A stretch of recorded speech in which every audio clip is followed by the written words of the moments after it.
یہ ایک پرانے زمانے کی بات ہے جب ایک بادشاہ ویران راستے پر سفر کر رہا تھا۔ شہریار حاکم ایک بہت ہی امیر اور روبدار بادشاہ تھے۔ وہ اپنی رعایا کا حال جاننے کے لیے اکثر سادہ لباس میں سفر کیا کرتے تھے۔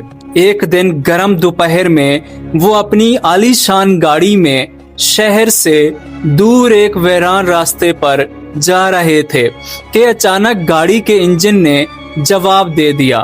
بیچ راستے میں جہاں دور دور تک کوئی آبادی نظر نہیں آ رہی تھی، بادشاہ سلطان شہریار حاکم کو پریشانی نے گھیر لیا۔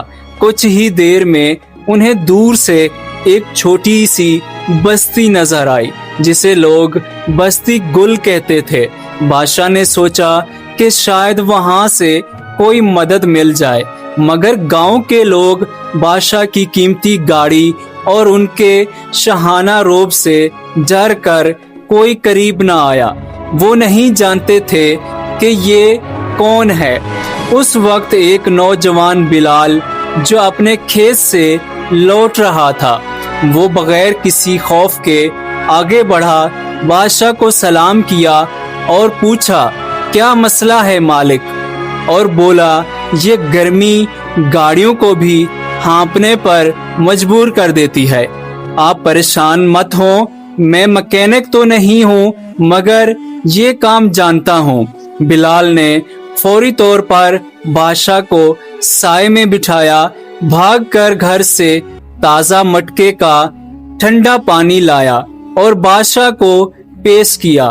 پھر وہ گاڑی کے نیچے لیٹ گیا اور گاڑی میں سے نقص ڈھونڈنے لگا۔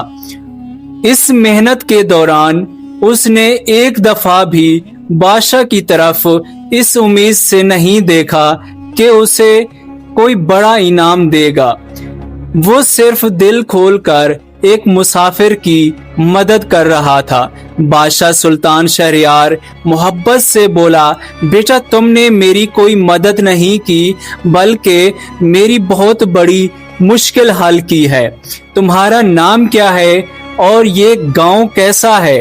بلال مسکراتے ہوئے ہاتھ صاف کرتے ہوئے، میرا نام بلال ہے، یہ بستی گل بہت اچھی ہے مالک، پرانے لوگ ہیں مگر یہاں پانی کا بہت بڑا مسئلہ ہے۔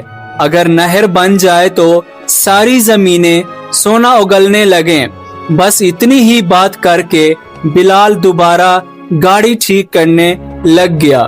گھنٹے بھر کی محنت کے بعد بلال نے کسی نہ کسی طرح گاڑی ٹھیک کر دی۔ بادشاہ نے بلال کو شکریہ میں سونے کی اشرفیوں سے بھری ایک تھیلی دینی چاہی، مگر بلال نے دونوں ہاتھ جوڑ لیے۔ بلال احترام سے بولا، مالک میں نے یہ نیکی کسی لالچ میں نہیں کی، مہمان کی خدمت کرنا ہمارے گاؤں کا خلوص ہے۔ آپ کا دل سے شکریہ کہ آپ نے میری محنت کو عزت بخشی۔ بادشاہ کی آنکھیں نم ہو گئی۔ انہوں نے مسکراتے ہوئے اپنا شاہی کارڈ بلال کے ہاتھ پر رکھ دیا، اور اس وقت بلال کو معلوم ہوا کہ اس کے سامنے کوئی معمولی مسافر نہیں بلکہ سلطان جہاں شہریار حاکم کھڑے ہیں۔ 3 دن بعد بلال نے دیکھا کہ اس کے گاؤں کے باہر شاہی فوج کا دستہ رکا ہوا ہے، ساتھ میں انجینئرز اور مشینیں تھی۔ بادشاہ نے صرف بلال کو انعام دینے کے بجائے اس کے خلوص کو یاد رکھا اور گاؤں کی سب سے بڑی ضرورت پوری کرنے کا فیصلہ کیا۔ بادشاہ نے بلال کو محل میں بڑی نوکری دینے کے بجائے گاؤں کی نہر بنوا دی، تعلیم کے لیے اسکول کھلوا دیا اور کہا، بلال نیکی کا انعام صرف ایک شخص کو نہیں بلکہ اس ماحول کو ملنا چاہیے جہاں ایسا خلوص پیدا ہوتا ہے۔ اور یوں ایک بگڑی ہوئی گاڑی نے پوری بستی کی قسمت سنوار دی۔